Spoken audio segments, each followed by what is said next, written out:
Oremos.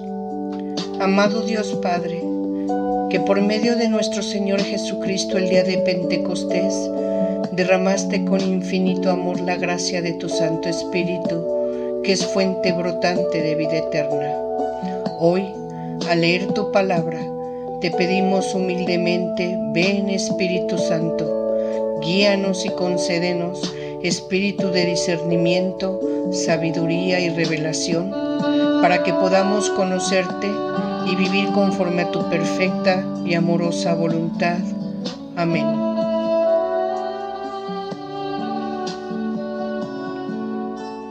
Hola, ¿qué tal? Me da mucho gusto volver a saludarlos, anticipando tal vez una disculpa si están viendo el lugar de la ocasión es diferente, toda vez que a falta de luz, pues tuvimos que adaptar, improvisar. Posiblemente el programa no salga a tiempo, pero bueno, son imponderables ajenos a nuestro control.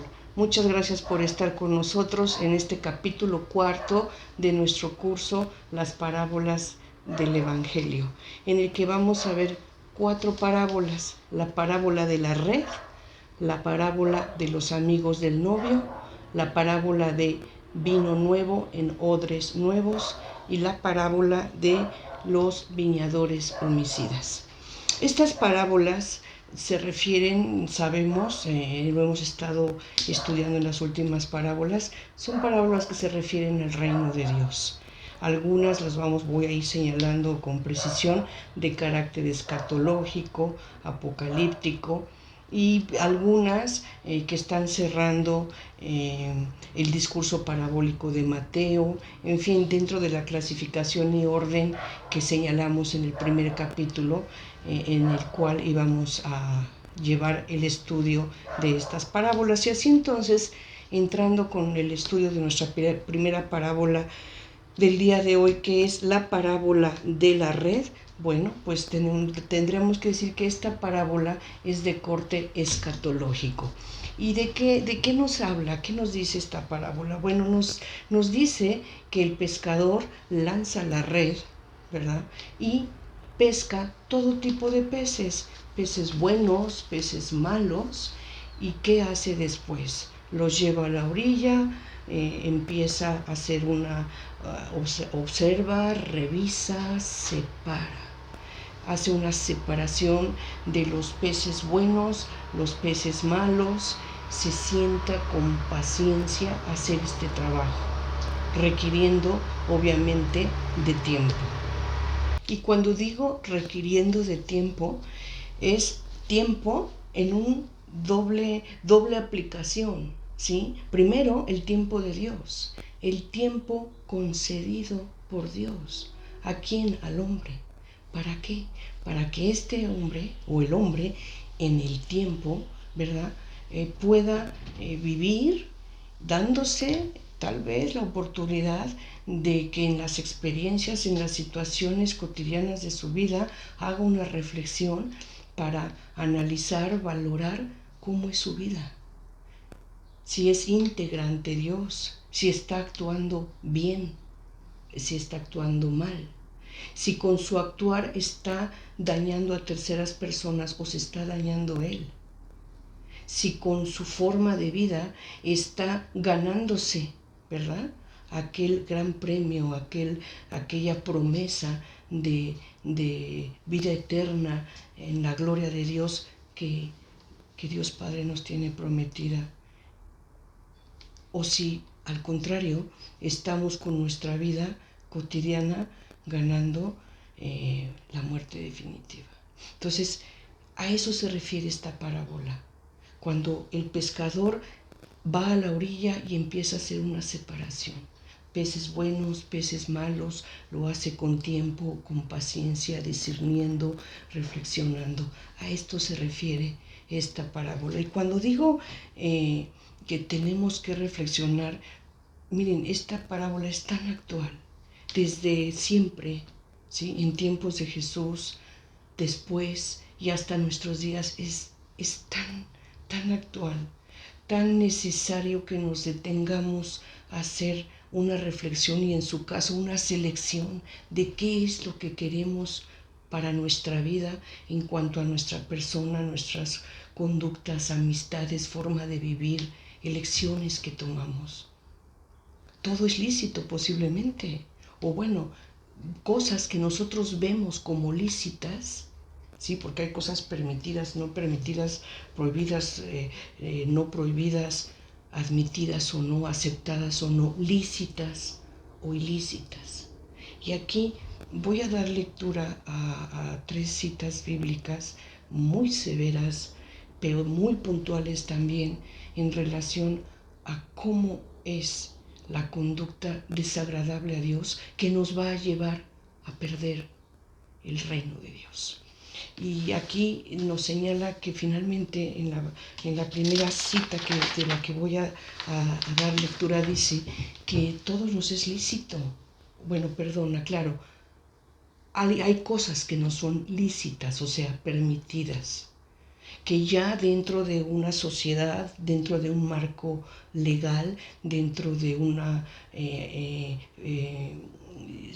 situación, ya son aceptadas, toleradas, permitidas, bien vistas, o sea, son lícitas.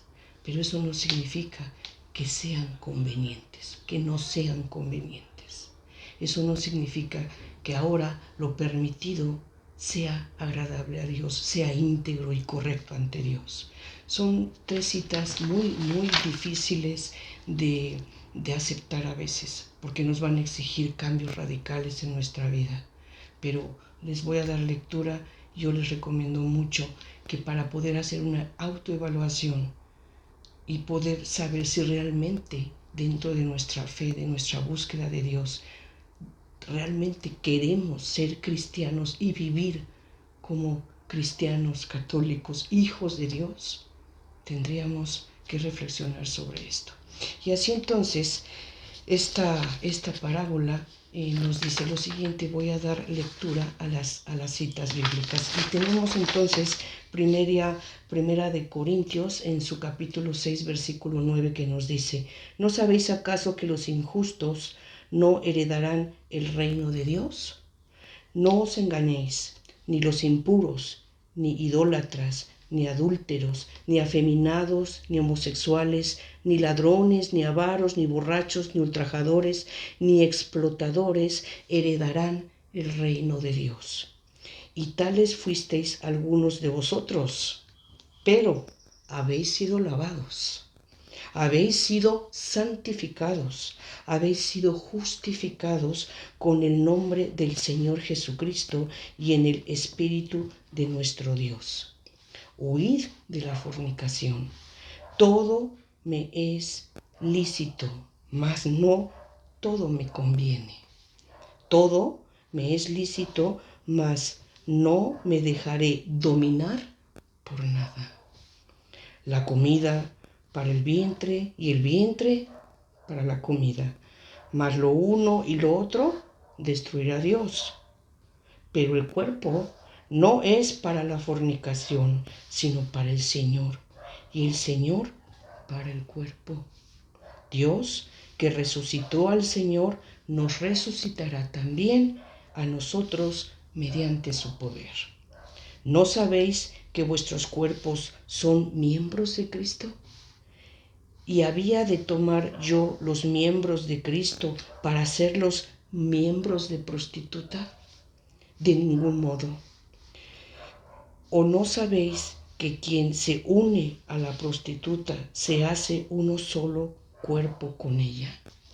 Pues está dicho: los dos se harán una sola carne. Mas el que se une al Señor se hace un solo espíritu con él. Huid de la fornicación. Todo pecado que comete el hombre queda fuera de su cuerpo, mas el que fornica peca contra su propio cuerpo. ¿O no sabéis que vuestro cuerpo es templo del Espíritu Santo y que está en vosotros y habéis recibido de Dios y que no os pertenecéis? Habéis sido bien comprados. Glorificad, por tanto, a Dios en vuestro cuerpo. Y cuando dice habéis sido bien comprados, se refiere a que nuestro Señor Jesucristo pagó por nosotros, para liberarnos del pecado, para que alcancemos el perdón, para purificarnos. Pero también nosotros tenemos que aceptar eso, recibirlo y vivir de manera íntegra, en un proceso de santidad. ¿Sí? Ser santos porque Dios es santo. ¿Sí? Entonces, aquí esto es para que lo reflexionemos. Voy a dar lectura a la segunda cita, que yo recomiendo mucho las leamos para hacer una autoevaluación de cómo estamos ante Dios en nuestro cotidiano vivir. Y la encontramos en Gálatas capítulo 5, versículo 19, de la que voy a dar lectura. Y dice: ahora bien, las obras de la carne son conocidas: fornicación, impureza, libertinaje, idolatría, hechicería, odios, discordia, celos, iras, ambición, divisiones, disensiones, rivalidades, borracheras, comilonas y cosas semejantes, sobre las cuales os prevengo, como ya os previne, que quienes hacen tales cosas no heredarán el reino de Dios. En cambio, el fruto del Espíritu es amor, alegría, paz, paciencia, afabilidad, bondad, fidelidad, modestia, dominio de sí. Contra tales cosas no hay ley, pues los que son de Cristo Jesús han crucificado la carne en sus propias pasiones y apetencias. Ahí está. ¿Sí? Después, la siguiente cita en la que podemos nosotros continuar en este análisis que hagamos, en el que nos evaluemos, lo encontramos en Efesios capítulo 4, versículos 17 y siguientes, y nos habla de la vida nueva en Cristo. Voy a dar lectura.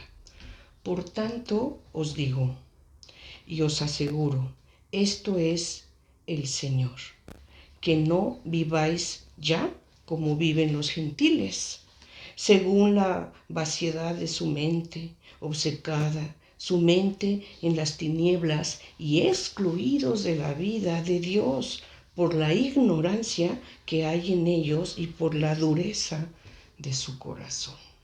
Dureza adquirida por la ambición, la soberbia, el apego a cosas materiales, a conductas, a costumbres, a vicios. Todo eso endurece el corazón, el alma, y nos hace caer en una vida pues de disensos, ¿no?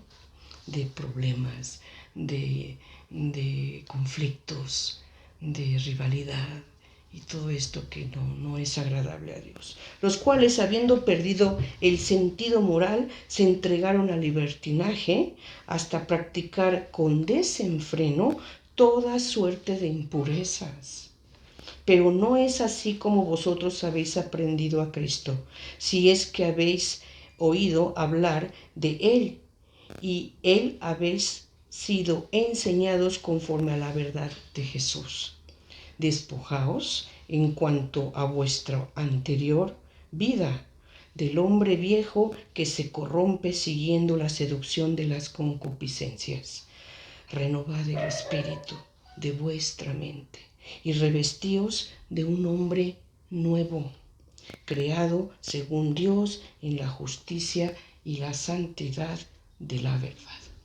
Estas citas las podríamos nosotros analizar en relación precisamente a nuestra primera parábola de estudio, que es la parábola de la red, que la encontramos solamente en Mateo. Esta parábola de la red es propia y única del Evangelio de Mateo, y está en su capítulo 13, versículos 47 a 50. Veamos pantalla, voy a dar lectura. También Es semejante el reino de los cielos a una red que se echa en el mar y recoge peces de todas clases. Y cuando está llena la sacan a la orilla y se sientan y recogen en cestos los buenos y tiran los malos. Así sucederá al fin del mundo. Saldrán los ángeles, separarán a los malos de entre los justos y los echarán en el horno de fuego. Allí será el llanto y el rechinar de dientes. Después vamos a ver en este Evangelio de Mateo que en su capítulo 13, versículos 51 o 52, se da la conclusión del discurso parabólico de Mateo. Recordemos nosotros que en nuestro primer capítulo señalamos que íbamos a hacer el estudio siguiendo una clasificación ordenada para el estudio ordenado de nuestras parábolas, y empezamos por el discurso parabólico ¿de quién? De Marcos, que ya lo terminamos, de Mateo, que estaríamos terminando hoy con esta parábola, ¿verdad? Y del discurso también parabólico, algunas de Lucas que se encontraban diseminadas a lo largo de su evangelio. Entonces, con esta parábola de la red, Mateo termina lo que sería propiamente ya el discurso parabólico, ¿sí? Y nos refiere una solución, nos señala la solución que voy a dar lectura. Veamos pantalla, está en Mateo 13, capítulos 51-52, y dice, pregunta Jesús, ¿habéis entendido todo esto? Dícele, sí. O sea, los apóstoles contestaron que sí. Y él continuó diciendo, así todo escriba que se ha hecho discípulo del reino de los cielos es semejante al dueño de una casa que saca de su arca cosas nuevas y cosas viejas. Conclusión, esta parábola es de corte escatológico, nos habla del final de los tiempos, ¿verdad? Y del juicio final que sabemos va a ser nuestro Señor Jesucristo, en el que va a separar, ¿verdad?, los peces buenos de los peces malos, o sea, los cristianos, ¿verdad?, íntegros ante Él, que supieron vivir en su voluntad de amor, y aquellos cristianos que no supieron hacerlo o que simplemente no recibieron a Jesús. Nosotros podríamos encontrar como conclusión también a este estudio que esta parábola pues es muy similar, con el mismo mensaje posiblemente, a la parábola de la cizaña y el trigo que se vio en el anterior capítulo número 3. Son ambas parábolas que llevan un mismo mensaje, ¿verdad?, en su contenido tal vez diferente, ¿verdad? Aquí se habla de peces, de selección de peces buenos y malos. Allá hablamos del trigo, de cizaña que se siembra, que se cosecha, se separa, se escoge lo bueno y lo malo. Bien, pasando ahora al estudio de nuestra segunda parábola, es la parábola de los amigos del esposo. Y esta parábola Jesús la enseña a raíz de que surge una discusión. Como antecedente podemos decir que Jesús, caminando, encuentra a Leví. Leví, que sabemos que es Mateo, ¿sí?, el publicano, el recaudador de impuestos. Aclaro, no Mateo, el publicano apóstol, que creen que escribió este evangelio de Mateo, no. Una persona fue Mateo el evangelista, ¿sí?, y otra persona fue Mateo apóstol. Mateo, también llamado Leví, que era recaudador de impuestos, ¿sí? Son dos Mateos diferentes. Uno es el apóstol y otro Mateo, el que escribe el evangelio, ¿verdad? Y que lo escribe, bueno, una vez que muere Jesús, posiblemente Mateo, que escribe este Evangelio de Mateo por el año 84 después de Cristo, posiblemente ni siquiera conoció a Cristo, pero recibió la fe por la tradición apostólica que le fue transmitida, ¿sí? Tanto que recibe inspiración del Espíritu Santo y escribe su evangelio, ¿verdad? Bueno, entonces aquí hablando del apóstol Leví, del apóstol Mateo, recaudador de impuestos, tenemos que Jesús lo encuentra, se le acerca, lo mira y le dice, sígueme. Bueno, ese día Mateo, que era recaudador de impuestos, que era considerado pecador, que era discriminado por su propio pueblo judío. ¿Por qué? Porque recaudaba judíos para la corona romana, para el imperio romano. Y eso era mal visto. Los judíos lo repudiaban, lo reprobaban, lo llamaban pecador, contaminado. Entonces Mateo vivía en una situación social y emocional muy difícil, de desprecio, de discriminación, ¿sí? Posiblemente económicamente vivía de manera solvente, pero con una carga emocional y espiritual sobre él muy difícil de llevar. Entonces Jesús lo llama y se cuestionan, ¿verdad? Porque le habla, Leví, Mateo lo sigue, ¿y qué creen? Ese día Jesús come en casa de Mateo, con él y con más recaudadores, lo cual es mal visto por los fariseos, ¿verdad? Por los escribas, y le dicen, comes con pecadores. Y entonces Jesús les dice, yo he venido a salvar a pecadores, no a los justos. Un médico es necesitado o lo necesita un enfermo, no un sano. Y ahí, a raíz de esta discusión, ¿verdad?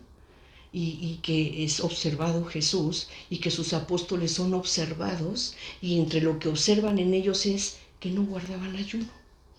Y es a raíz de esta discusión, ¿verdad?, que le preguntan, ¿por qué tú y tus discípulos no guardan el ayuno o no hacen ayuno?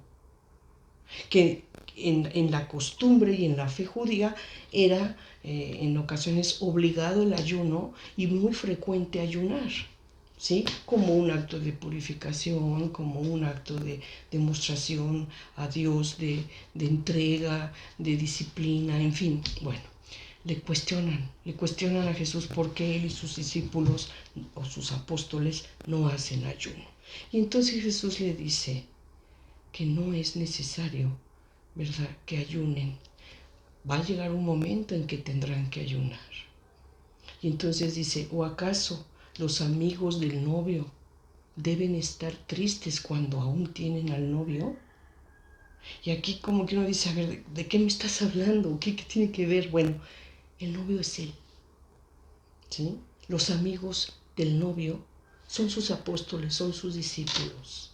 Aquí tendríamos que señalar que Jesús, de alguna manera, él está queriéndoles mostrar, aquí estoy, ¿sí? Estoy con ustedes, aprendan, acérquense, alégrense, regocíjense. Les estoy mostrando el reino de Dios, porque el día que no esté, ese día van a tener que ayunar. ¿Qué quiere decir? No me van a tener, ¿sí?, con ustedes. Habrán ustedes de continuar esa vida, ¿verdad?, recordando y llevando a cabo el cumplimiento de mis enseñanzas y comunicando mis enseñanzas. Y entonces es cuando tendrán que ayunar. A eso se refiere esta parábola de los amigos del novio.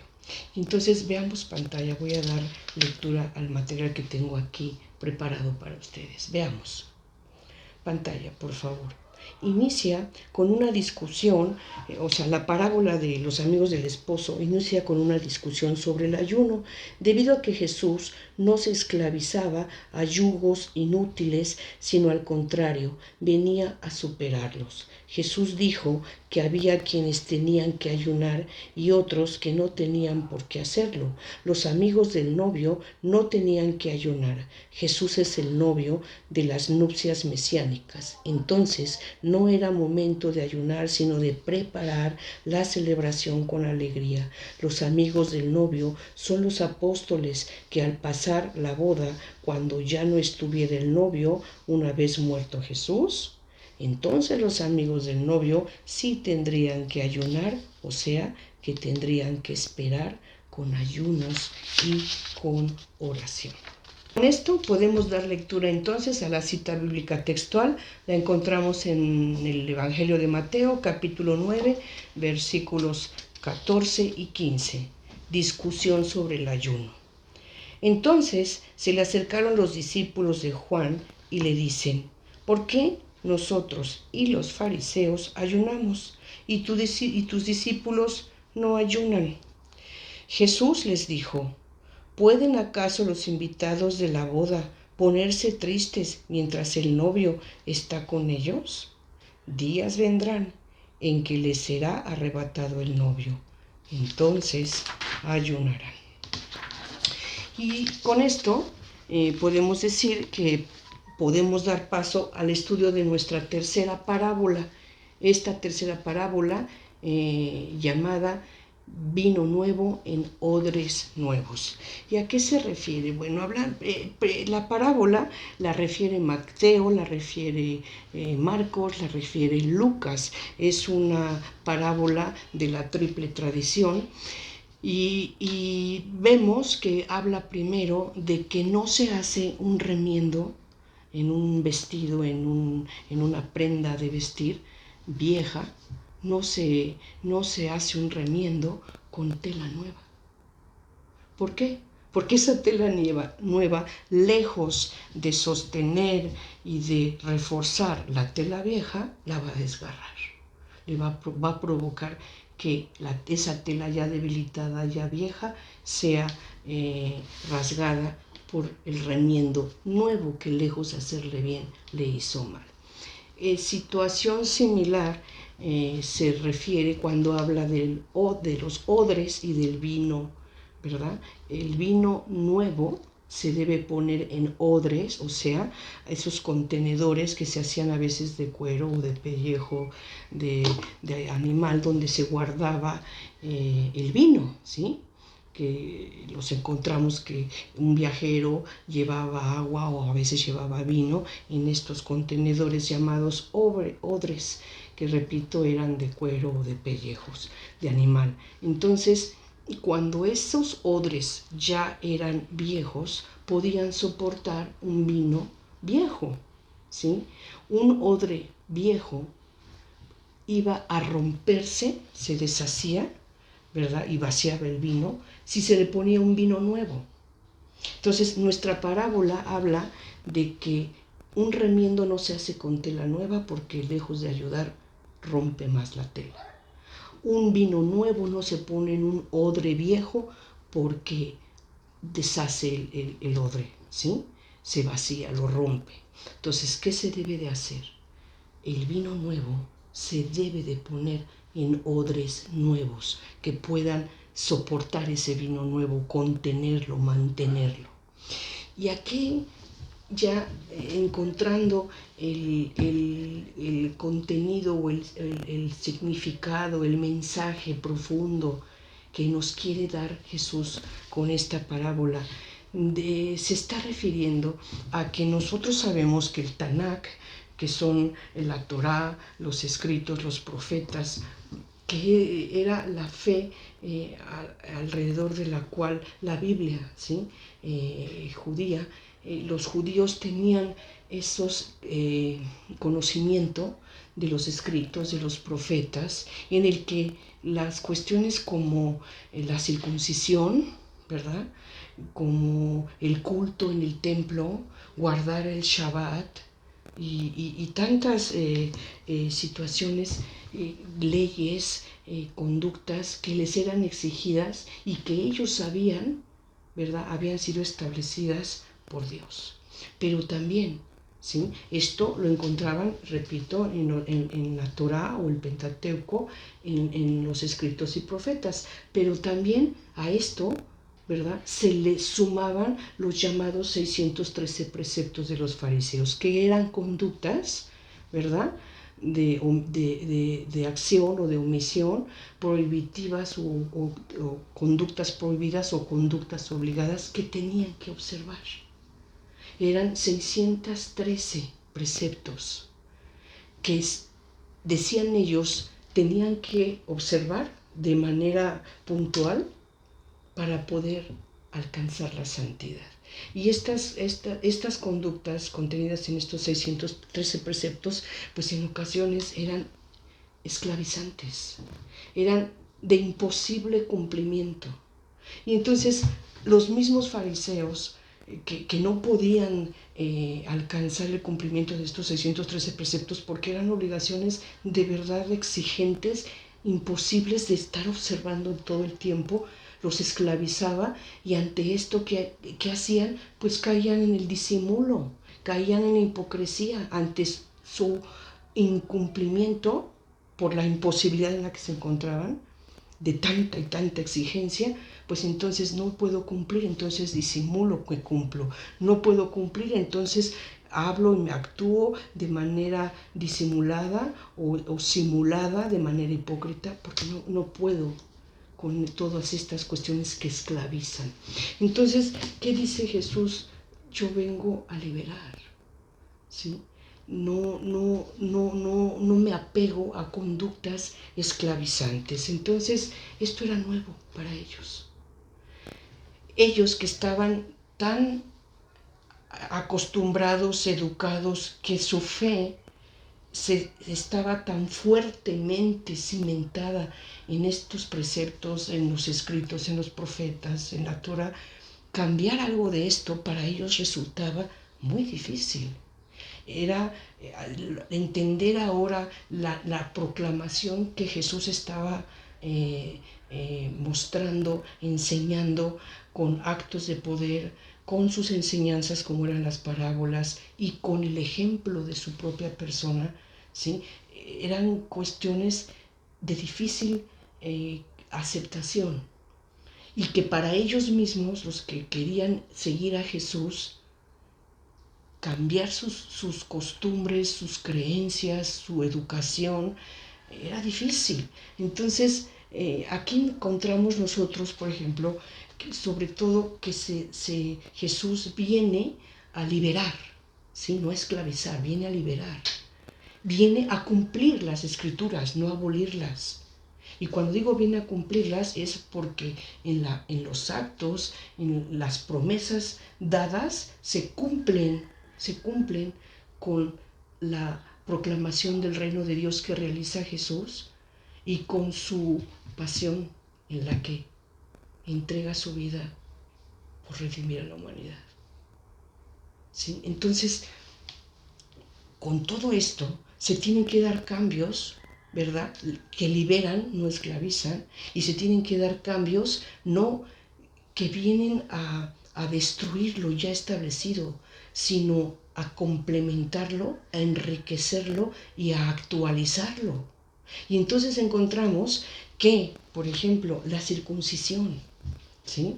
Que se estableció con Abraham, cuando dice todos se circuncidarán a los 8 días, y será la señal de que son parte de mi pueblo, ¿no? Bueno, esa iba a quedar ya superada, y en su lugar el bautismo, ¿sí? Bautizar en el nombre del Padre, del Hijo, del Espíritu Santo, que es un sello indeleble que nos hace propiedad de Dios, que nos hace santos. ¿Qué quiere decir santos? Apartados para Dios, ¿sí? Entonces, la circuncisión, ¿verdad?, se ve ya sustituida por el bautismo. El Shabbat. Ellos guardaban el Shabbat, el día sábado. No realizaban trabajos, no tenían ninguna actividad que no fuera orar, estar en meditación, en presencia de Dios, acudir a las sinagogas o al templo a orar. Eso era el Shabbat. Bueno, nosotros sabemos que con la resurrección de nuestro Señor Jesucristo, que se lleva a cabo en la madrugada del día domingo, se sustituye el Shabbat por el día domingo, ¿sí? Y pues el culto en el templo. y cómo se realizaba ese culto en el templo. Y estoy hablando del culto en el templo en Jerusalén, ¿sí? Que era, se llevaba el sacrificio, se daba muerte al cordero, se ofrecía, en fin, esto también quedó superado, ¿sí? Quedó superado y ¿qué viene a darnos ahora o a sustituir este culto en el templo? La Eucaristía. Un solo sacrificio. ¿De quién? Del Cordero de Dios. ¿Quién es? El siervo sufriente de Yahvé, nuestro Señor Jesucristo en la cruz, entregando su vida en su naturaleza humana, ¿sí? Conservando su naturaleza divina para redimir a la humanidad, para darle paso a un hombre nuevo, a un nuevo pueblo de Dios, nosotros, redimidos por el nuevo Adán, nuestro Señor Jesucristo, que con su sangre viene a darnos nueva vida. Bien, entonces con Jesús quedaban superadas estas tres tradiciones y otras más para recibir lo nuevo, esto es el Evangelio, la proclamación del reino de Dios. Vamos a dar lectura, veamos pantalla, de la cita que en este caso es la de Lucas, estamos viendo pantalla, Lucas, que la encontramos en el capítulo 5, versículo 33, que dice así: les dijo también una parábola. Nadie rompe un vestido nuevo para echar un remiendo a uno viejo, porque si lo hace, desgarra el nuevo, y el viejo no le irá el remiendo del nuevo. Nadie echa tampoco vino nuevo en pellejos viejos, porque si lo hace, el vino nuevo reventará los pellejos, el vino se derramará y los pellejos se echarán a perder, sino que el vino nuevo debe echarse en pellejos nuevos. Nadie después de beber el vino añejo quiere del vino nuevo, porque dice el añejo es el bueno, ¿sí? Aquí vamos a encontrar cómo los judíos, el pueblo de Dios, les cuesta trabajo, ¿verdad? Dejar sus antiguas creencias, su fe en los profetas, en los escritos, que finalmente Jesús no está exigiendo que lo dejen o que lo abandonen, sino que con las enseñanzas que les está dando lo complementen, lo enriquezcan y lo actualicen, para encontrar ya no una vida esclavizante, sino para encontrar el gozo y la libertad y la verdad, porque la verdad los está haciendo libres. Pero les costaba mucho trabajo entender esto, dejar, ¿verdad?, superar lo ya aprendido para recibir esa nueva enseñanza, ¿verdad?, que estaban recibiendo de nuestro Señor Jesucristo cuando proclama el reino de Dios. Así entonces podemos pasar al estudio de la última de nuestras parábolas, que es llamada Los viñadores homicidas, que la encontramos también en la triple tradición sinóptica, esto es, en los tres evangelios sinópticos, que son Marcos, Mateo y Lucas. Y entonces quiero hacer notar de manera muy especial que esta parábola que vamos a estudiar de los viñadores homicidas, Jesús la enseña ya en los últimos tiempos de su vida, ¿sí? Jesús ya sentía, ya presentía que estaba llegando el momento de su muerte, en el que iba a tener que entregar su vida para redimir al mundo, para purificar nuestros pecados, para vencer después a la muerte con su resurrección y con ello ganar para nosotros, ¿verdad?, también la resurrección, la vida eterna y el regreso a la gloria de Dios. Entonces, aquí nosotros vamos a ver que esta parábola tiene en su relato, tiene hechos importantes o situaciones importantes. Las voy a narrar rápidamente.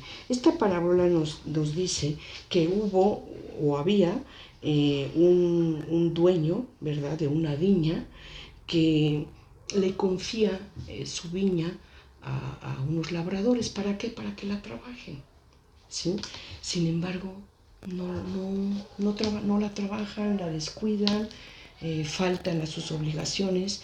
Y entonces, ante este descuido, el dueño, que aquí debemos entender que el dueño es Dios, ¿sí? Y que los viñadores, pues somos nosotros. Entonces, aquí en esta parábola se narra que el dueño de la viña manda a unos siervos para pedir resultados, para revisar, para que le den el resultado y los frutos que corresponden al dueño que les sean entregados. ¿Y qué sucede? Estos viñadores o labriegos maltratan a los siervos que envía el dueño, los son maltratados, son golpeados, son heridos. E incluso en alguna de las versiones de estos evangelios sinópticos se refiere que hasta les dan muerte. Y que esto ocurre en varias ocasiones. O sea, en varias ocasiones el dueño, que es Dios, ¿verdad? Manda a sus siervos. ¿Y quiénes son los siervos? ¿Sí? Los profetas. Los profetas que anteriormente ya había enviado, ¿verdad? Y que nosotros sabemos en la historia de la salvación cómo sufrieron, cómo fueron tratados, la suerte que corrieron muchos de los profetas que son finalmente los enviados de Dios. Los enviados de Dios ¿para qué? Para comunicar su palabra, para comunicar su voluntad, ¿sí? Y así podemos recordar la suerte que tuvo Isaías, por ejemplo, la suerte que tuvo Jeremías y muchos más. Y no solamente del Antiguo Testamento. No tendríamos, actualizando esta parábola, ¿verdad? Al tiempo o a los diferentes tiempos de esta historia de la salvación que aún estamos viviendo, nosotros somos parte de la historia de la salvación. Entonces, actualizando en los diferentes tiempos de la historia de la salvación, cómo finalmente Dios ha mandado personas para ayudarnos, para darnos luz, también los hemos tratado mal. Y me refiero ya, ¿verdad?, a los apóstoles, a los discípulos. Recordemos a Esteban, el primer mártir después de la resurrección de Cristo. Esteban fue el primer mártir. Recordemos a Santiago, el primero de los apóstoles que muere decapitado. Y después todos los demás apóstoles, ¿verdad?, que también corren la misma suerte. Todos mueren mártires con excepción, ya lo he dicho, de Juan, que es el único que muere por vejez. Entonces, esta parábola se refiere a eso, que a través de la historia, Dios, que es el dueño, en el lenguaje, ¿verdad?, parabólico que estamos viendo, el dueño de la viña es Dios. Los siervos son los profetas, los discípulos, los apóstoles. Los labriegos o los viñadores homicidas somos nosotros, que no sabemos recibir esa palabra. No sabemos aceptar a los enviados de Dios para que nos comuniquen esa riqueza, que nos ayude a crecer y a mejorar espiritualmente como hijos dignos de Dios. Después, en otro momento, esta parábola refiere que el dueño dice, bueno, he mandado a mis siervos y han sido maltratados, heridos, golpeados, muertos en ocasiones. Alguna versión del Evangelio señala que hasta fueron muertos. Dice, bueno, enviaré a mi hijo, a él le harán caso, le obedecerán. Y no fue así. Cuando los viñadores, que sabemos, ¿verdad?, en el lenguaje parabólico, somos nosotros, ¿sí? Esto llevado a la historia de la salvación al tiempo de Jesús. ¿Qué encontramos? Dios envió a su Hijo. Envió a su Hijo. ¿Sí? ¿A qué? A ver, a enseñar, a observar. ¿Verdad? Y sucedió peor. Aquí la parábola dice que el viñador dijo, voy a enviar a mi hijo, a él le harán caso y lo respetarán. Llega el hijo, los viñadores se dan cuenta que es el hijo y dicen, oh, este es el hijo, démosle muerte, matémosle para tener su herencia. Así dice la parábola. Y entonces, dice la parábola, que lo sacaron fuera y le dieron muerte. Si nosotros esto, con lentes cristianos, lo vemos, ¿sí? Es Dios enviando a su Hijo. ¿A quién? A nosotros, al pueblo de Dios, a los judíos, que no lo quisieron recibir, porque no les convenía, claro. Ellos querían seguir teniendo el poder, el control. Y estoy hablando de la autoridad religiosa, ¿sí? Del Sanedrín. Entonces no lo reciben y transmiten además al pueblo ese desprecio por Jesús, y el pueblo, obediente a su autoridad religiosa, no lo reciben. ¿Y qué hacen? Lo entregan a juicio. Primero juicio religioso ante el Sanedrín, ¿verdad? Donde Caifás, el sumo sacerdote, lo condena a muerte. Y después el juicio político enviándolo a Pilatos, en donde presionando a Pilatos, ¿verdad? Pilatos no encontraba culpa en Jesús, pero entran ahí en juego algunas situaciones de presión de carácter político que ejercen sobre Pilatos, y Pilatos finalmente dice, aquí está, lo entrega, se lava las manos y dice, ahí está, quieren crucificarlo, denle cruz. Y así sucede. Y entonces, ¿qué hacen? Como dice esta parábola, lo sacaron fuera de Jerusalén. ¿Sí? En la parábola dice, y tomando al hijo lo sacaron fuera y le dieron muerte. Entonces, lo sacan fuera a Jesús. ¿Fuera de qué? De Jerusalén, y le dan muerte. Pero ¿quién era Jesús? El Cordero de Dios. El Cordero de Dios que quita el pecado del mundo, no de una persona, del mundo. De otra manera, dentro del templo en Jerusalén, un cordero era sacrificado dentro del templo para limpiar pecados.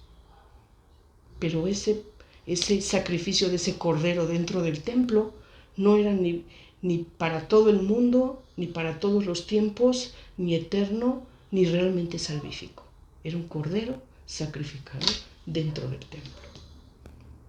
Entonces aquí la parábola nos señala que a Jesús lo sacan fuera. Él es el Cordero de Dios, que fuera de Jerusalén le dan muerte.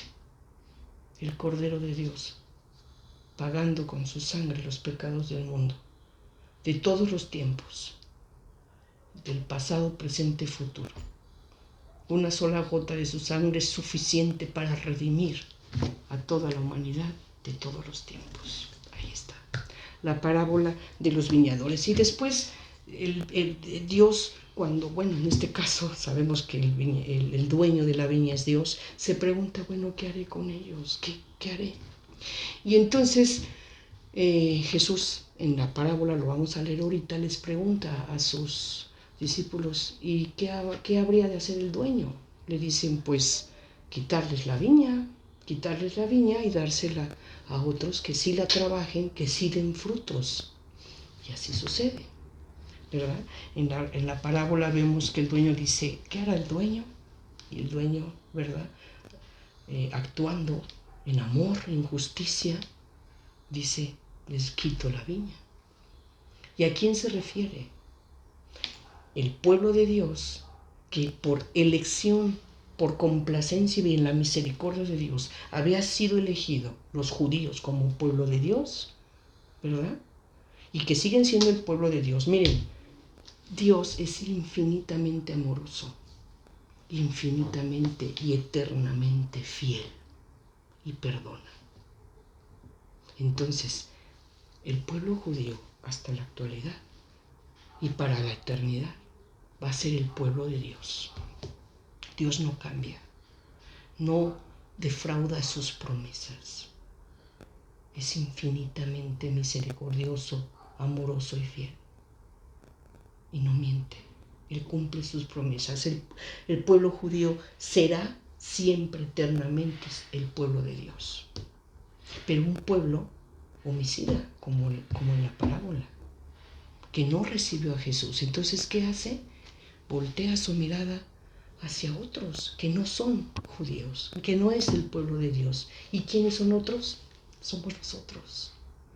Otros viñadores que no somos del pueblo de Dios, pero que sí recibieron a Jesús. Y entonces aquí está hablando, ¿verdad?, de los paganos, que ya convertidos a la fe en Cristo, fueron llamados no paganos, sino gentiles. Un gentil era un pagano convertido.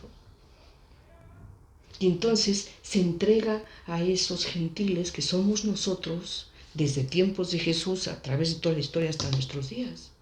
¿Verdad? Somos nosotros. Nada más que ya no nos llaman gentiles ni paganos, somos cristianos. Cristianos católicos. ¿Sí? Entonces, nos entrega a nosotros, ¿verdad?, esa viña. ¿Para qué? Para que la trabajemos, para que demos frutos, como buenos cristianos católicos. Que demos buenos frutos, que trabajemos de manera honesta, puntual y agradable a Dios esa viña.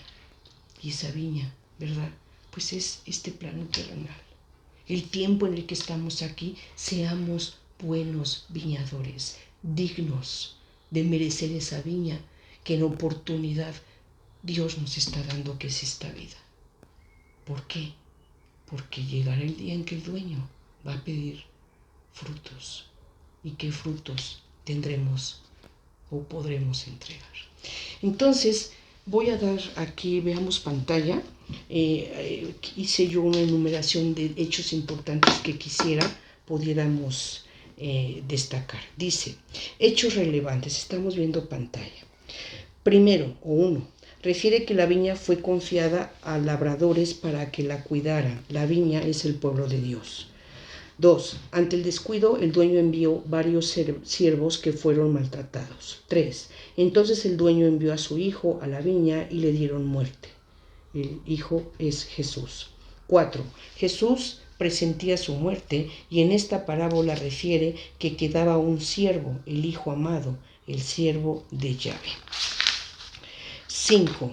Refiere que los labradores sacan fuera al hijo para matarlo y sabemos que a Jesús lo sacaron de Jerusalén, lo crucificaron y le dieron muerte. Después, le dieron muerte. Lo sacan fuera. Esto tiene varios significados. Jesús era el cordero sacrificado fuera del templo. 6. Se hace una pregunta el dueño de la viña con los labradores que no dieron fruto. ¿Cuál será su suerte? 7. Da respuesta. Les quita la viña para dársela a otros labriegos para que ellos la trabajen, obtengan y den buen fruto.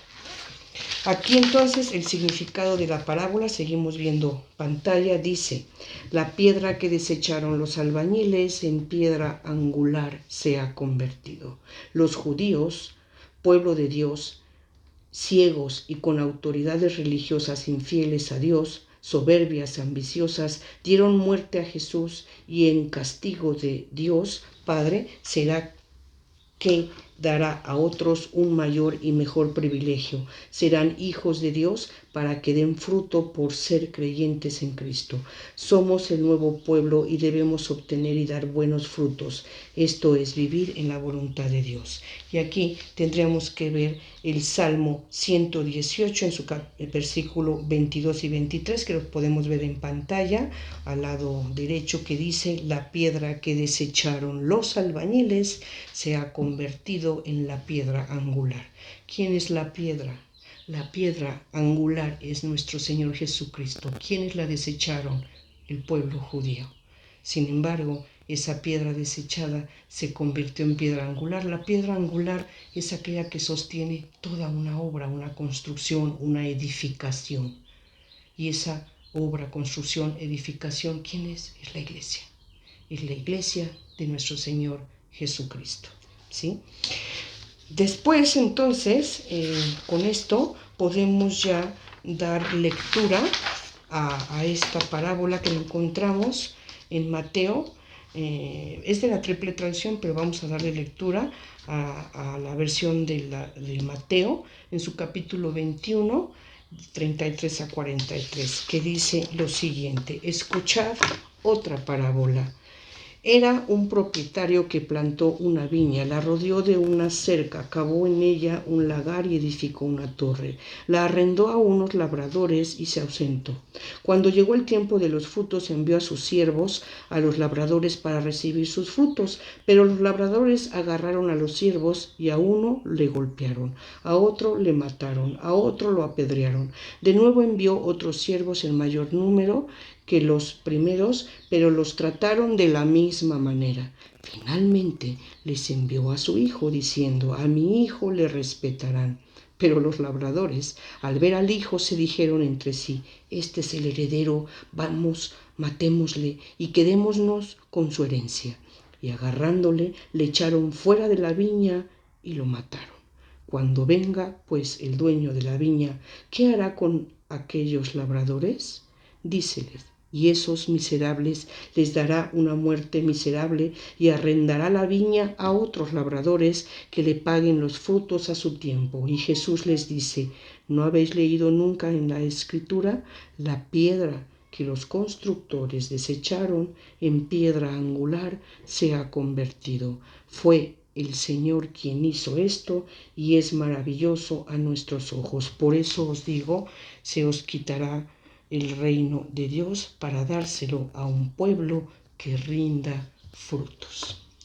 Pues con esto estamos terminando ya nuestro análisis, estudio de estas parábolas, ¿verdad? Del reino de Dios, las 4 parábolas, que como siempre me voy a permitir ilustrarlas con video en el que yo les invito, desde luego, mientras lo ven, reflexionemos sobre él, pero sobre todo vayamos a la lectura de la Biblia. Esta clase, el material, la lectura, los videos nunca jamás deben sustituir la lectura de la Biblia. Cuando leemos la Biblia, Dios nos habla. Cuando oramos, nosotros le hablamos a Dios. Me da mucho gusto haber estado con ustedes. Muchas gracias. Nos vemos en nuestro siguiente capítulo. La paz de Dios sea con todos. El reino de los cielos es como una red que se echa en el mar y recoge toda clase de peces. Cuando está llena, los pescadores la sacan a la orilla, se sientan y recogen los buenos peces en cestos y tiran los malos. Así sucederá al fin del mundo. Saldrán los ángeles, separarán a los malos de entre los justos y los echarán en el horno de fuego donde habrá llanto y rechinar de dientes. ¿Habéis entendido esto? Preguntó Jesús. Sí. Respondieron.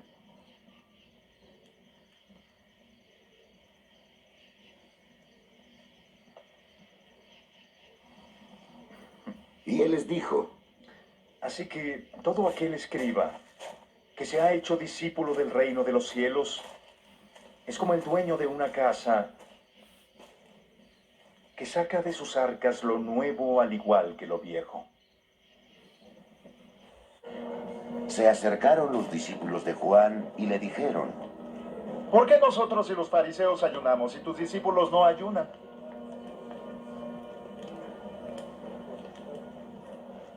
Jesús le dijo: ¿Pueden los invitados a la boda estar tristes estando ahí el novio?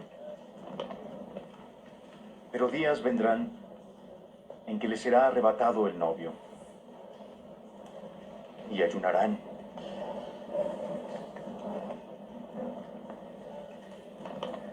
Nadie pone un remiendo de paño nuevo en un vestido viejo, porque el pedazo entero tira del vestido y se hace peor la rotura. Ni tampoco se vierte vino nuevo en cueros viejos. De otra manera, los cueros revientan y el vino se derrama y los cueros se pierden. No, el vino nuevo se vierte en pellejos nuevos y así ambos se conservan.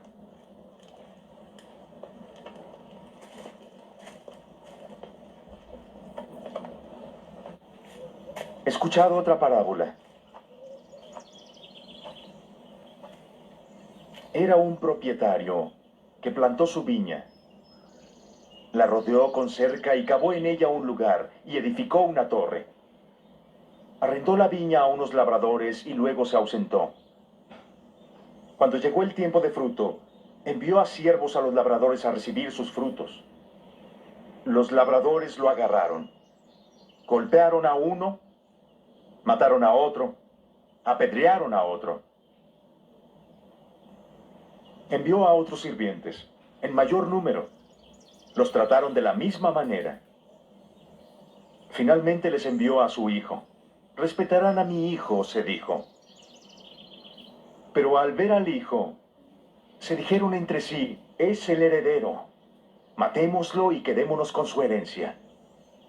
Lo agarraron, lo sacaron de la viña y lo mataron. Cuando el dueño de la viña venga, ¿qué hará con los labradores?